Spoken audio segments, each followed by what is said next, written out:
A 19-year-old girl vanished from her own home on a Friday night. Her car was gone, her clothes were on the floor, her blanket and shower curtain had disappeared, and almost nothing about the case made sense from the very beginning. For 17 years, investigators hit wall after wall. Then a retired detective started a podcast. And what he uncovered didn't just crack the case, it shook an entire town to its core, because the killer had been at Courtney's funeral. He helped carry her coffin, and he even placed a cross at the spot where her body was found. Welcome back to Old Casebook, where we cover the cases that refuse to stay buried. If you're new here, subscribe, because we bring you a real case every single week. Today's story starts with a cold case that sat unsolved for nearly 2 decades and ends with one of the most shocking reveals we've ever covered. Let's get into it. Courtney Coco was born on March 30th, 1985 in Alexandria, Louisiana. The youngest of 3 girls, and as the baby of the family, she was surrounded by love. She was especially close to her father, and when he died suddenly when she was just 8 years old, the loss hit her deeply. She helped organize the funeral arrangements herself, and she even chose the spot in the cemetery where he would be buried. She told her family that someday she wanted to be buried next to him. As a teenager, Courtney played baseball, softball, cheerleading, and gymnastics.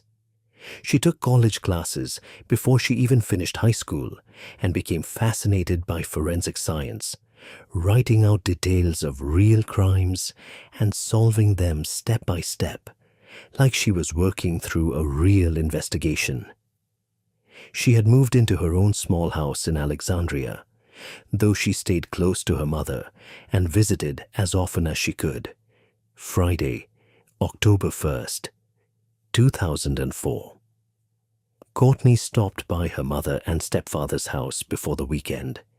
They were heading out camping, so her mother asked Courtney to feed the dogs and use the milk and bread in the refrigerator before it went bad. When her mother came home Sunday evening, the dog bowls were empty and the dogs were acting like they hadn't eaten in days. The milk and bread were still sitting in the refrigerator.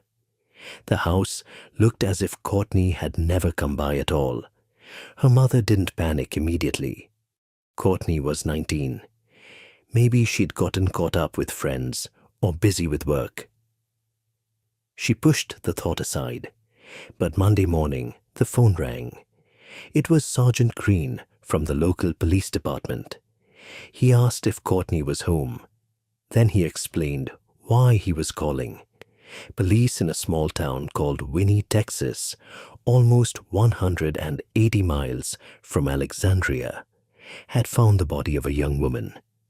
No ID, nothing to identify her except for a ring on her finger, engraved with the name of Alexandria Senior High School, and one name, Courtney Coco. A farmer in Winnie had spotted the body while driving his tractor past an abandoned building. When the local detective arrived, he found a young woman badly decomposed, clothing below the waist missing, shirt pulled up, her feet positioned facing the entrance. To the detective, it almost looked deliberate, like someone had placed her that way on purpose. Because the town had almost no experience with murder investigations, the Texas Rangers were immediately called in. They found tire tracks near the building, shoe prints in the dust, and a beer bottle. No purse, no identification. The body showed an advanced state of decomposition, but investigators doubted she had been there for days. People drove past that building regularly. The evidence pointed in one direction. She had been killed elsewhere, transported in a vehicle, and placed here. The lead detective believed the killer may have been staging a sexual assault scene to misdirect the investigation. Courtney's uncle made the trip to Texas to identify the body. He confirmed it through a butterfly tattoo on her back and recently fitted braces. Back in Alexandria, detectives went to Courtney's house. Her car was gone. All doors were locked. No signs of forced entry. In the living room, dominoes laid out on the table, a beer can, an ashtray, and a notebook with 3 names written inside: Courtney, Jackie, Lewis. It looked like she'd been playing games with friends, then simply walked away. The kitchen trash can had been knocked over, which could indicate a struggle. But the bedroom is where things became truly troubling. Courtney's jeans and sneakers were on the floor. Since none of those items had been found on her body, investigators began to believe she may have been killed in her bedroom, then carried out. The blanket was missing from her bed. The shower curtain was gone from the bathroom. Detectives believed both items had been used to wrap her body. Under the bed, a small safe, open and empty, except for an old cigarette pack. Whatever had been inside was gone. There were no signs of a break-in. Courtney had likely let the killer in herself. That meant she knew who did this. Detectives spoke with Jackie, Courtney's best friend, whose name was in the notebook. She said she, Courtney, and her boyfriend Lewis had spent Friday evening together, played dominoes at Courtney's place, and Courtney had driven them home at around 2:30 in the morning. Police ruled Jackie and Lewis out early. Then there was Floyd Williams, Courtney's on-and-off ex-boyfriend. Investigators learned he had been selling drugs. Courtney's sister Lace had once seen bruises on Courtney's arms, and when she pushed her about it, Courtney eventually said, if anything ever happened to her, Floyd would be the one behind it. Floyd was brought in. He couldn't provide a clear alibi. The last call made from Courtney's phone had been to the number of a woman Floyd was now seeing. But without solid evidence, he couldn't be charged. Another ex-boyfriend named Fred also gave his DNA voluntarily. Courtney's phone later showed activity in Houston, 60 miles from where her body was found. Officers tracked it to an apartment building where a teenager was found with the phone in his pocket. He said he'd bought it from 2 local criminals. He also mentioned a dark green car, Courtney's missing vehicle. When police recovered the car, it had been abandoned in the neighborhood and used by multiple people for drug dealing. The interior was hopelessly contaminated, but the trunk was different. Investigators found dried bloodstains matching Courtney's DNA and a DNA profile on the trunk lid. It matched Fred. Fred denied it and said he had simply opened her trunk before to put something inside. Without more, detectives couldn't charge him either. The medical examiner's full report eventually concluded that Courtney had been suffocated, possibly with a pillow. No signs of drugs or significant alcohol. And despite the staging, she had not been sexually assaulted. The scene had been arranged deliberately to mislead police. The extreme decomposition was explained by the car trunk. Under a hot Texas sun, temperatures inside a trunk can exceed 100 degrees, accelerating decomposition significantly. For over a year, the investigation made almost no progress. Courtney's family grew frustrated, eventually having Sergeant Green removed from the case. His replacement couldn't break through either, and the case went cold. Then, in 2015, a new detective retested a preserved blood sample. The results came back with traces of powerful prescription medication and a high level of alcohol. The medical examiner now suggested Courtney may not have been suffocated after all.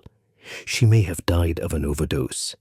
For police, that was effectively the end of the road. For Courtney's family, It absolutely was not.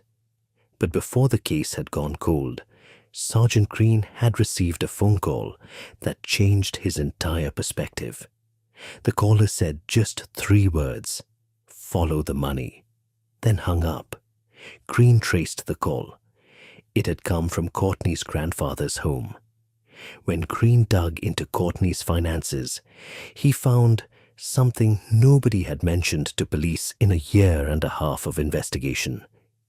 Before Courtney's father died, he had lost a leg in a workplace accident. As part of the settlement, his employer agreed to pay him money over several decades. After his death, Courtney, his only biological daughter, became the sole beneficiary.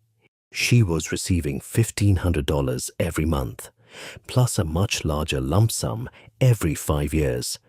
And just a few weeks before she was killed, Courtney had received $20,000 in cash. The safe under her bed was empty. The money was gone. If Courtney died, the payments would pass to her mother. Green began looking at the family very differently, and their habit of constantly feeding police tips. Was it genuine concern, or was it misdirection? He was removed from the case before he could find out. In 2019, 15 years after Courtney's murder, her family reached out to Woody Overton, a retired state police investigator who had started a podcast breaking down criminal cases using his law enforcement background.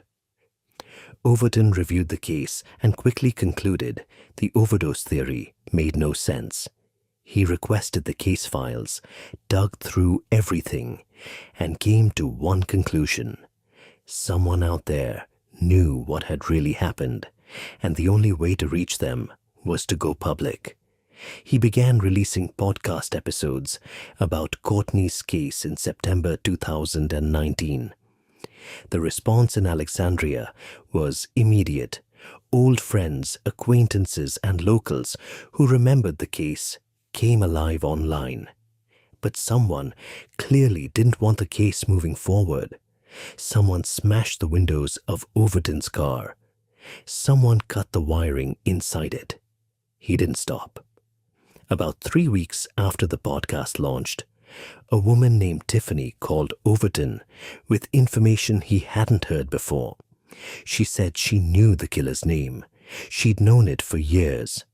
According to Tiffany, her ex-husband Seamus had told her that his best friend, a man named Anthony Burns, had admitted the murder to him directly. Overton knew that secondhand wasn't enough, so he asked Tiffany to meet with Seamus, turn on a recorder, and get him talking about the case. She agreed. Tiffany brought up the podcast and told Seamus that all of Alexandria was talking about it. She asked him to tell her what he knew about who killed Courtney. Seamus said it was Anthony Burns. He said he didn't need to listen to any podcast because he already knew it as a fact. He said Anthony had done it for the money. And he added that Anthony's mother had even washed the blanket used to wrap Courtney's body. Seamus said Anthony's name 16 times. But then came the moment that changed everything. Tiffany asked him how Anthony had killed her. Seamus said he didn't know, but then added that Courtney's body had been badly beaten and had turned blue from her head down to her waist. Tiffany stopped him. How do you know what her body looked like? Seamus hesitated, then said he must have heard it somewhere in the news. Overton checked. That detail had never been released publicly. Not in any news report, not even in the official autopsy report. Seamus had described it as if he had seen it himself.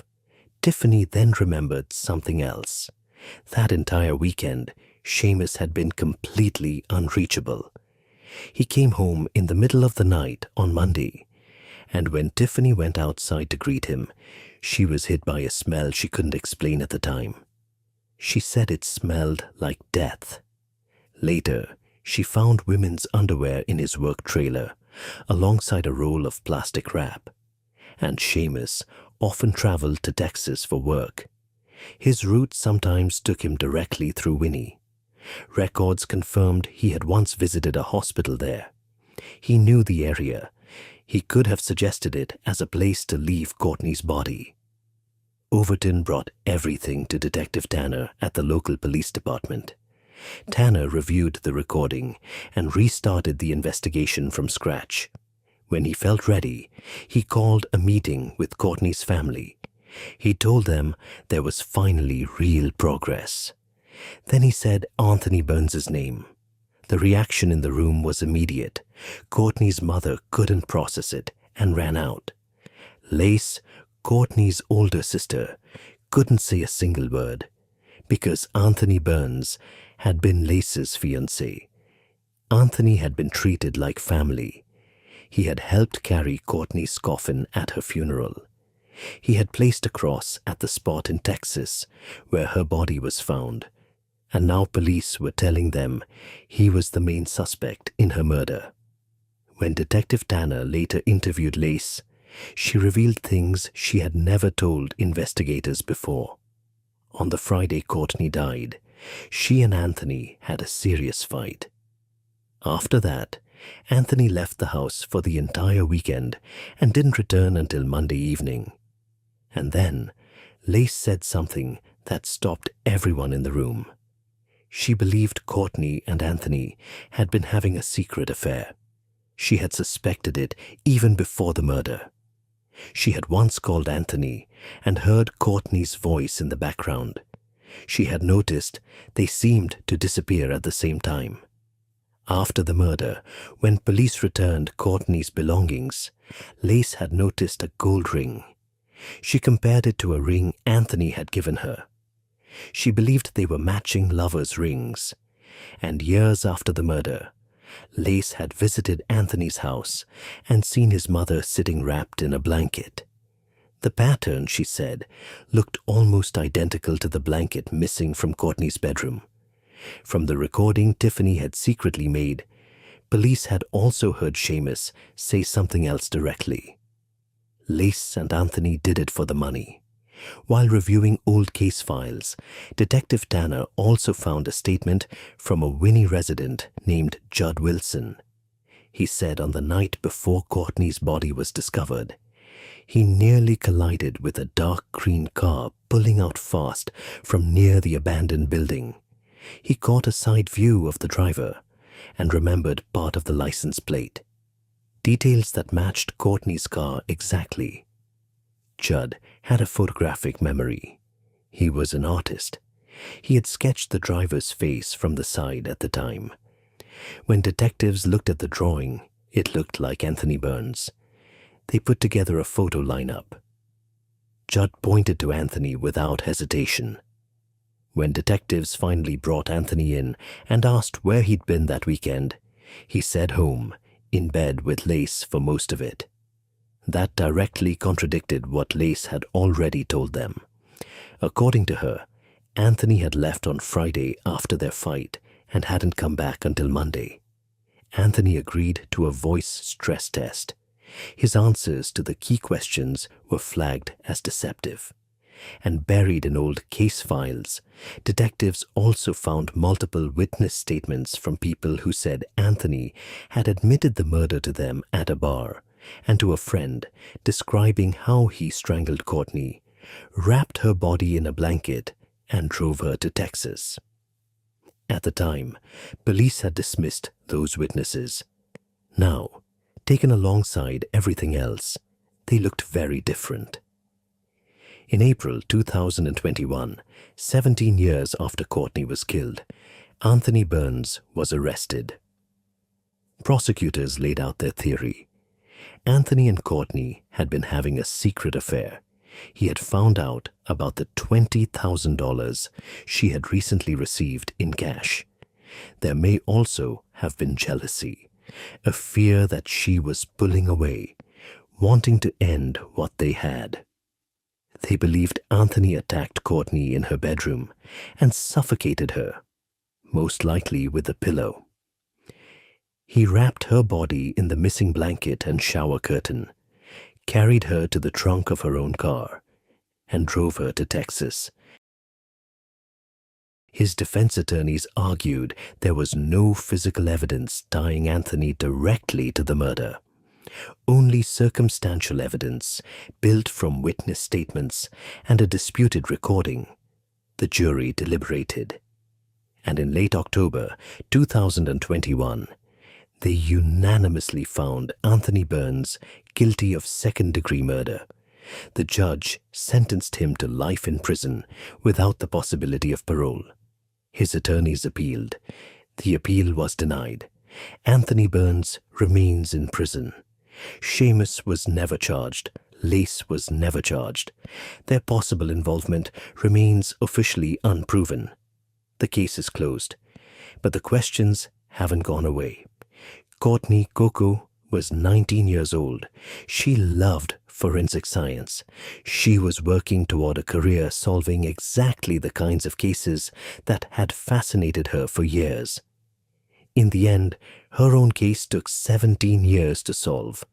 And it took a retired detective with a podcast, a brave woman with a recorder, and an artist with a photographic memory to finally bring her killer to justice. She is buried in Alexandria, Louisiana, next to her father, exactly where she always said she wanted to be. What moment in this story stayed with you the most? Leave it in the comments below. We read every single one. Subscribe to Old Casebook for a new real case every week, because some of these answers take 17 years to surface. And when they do, they change everything.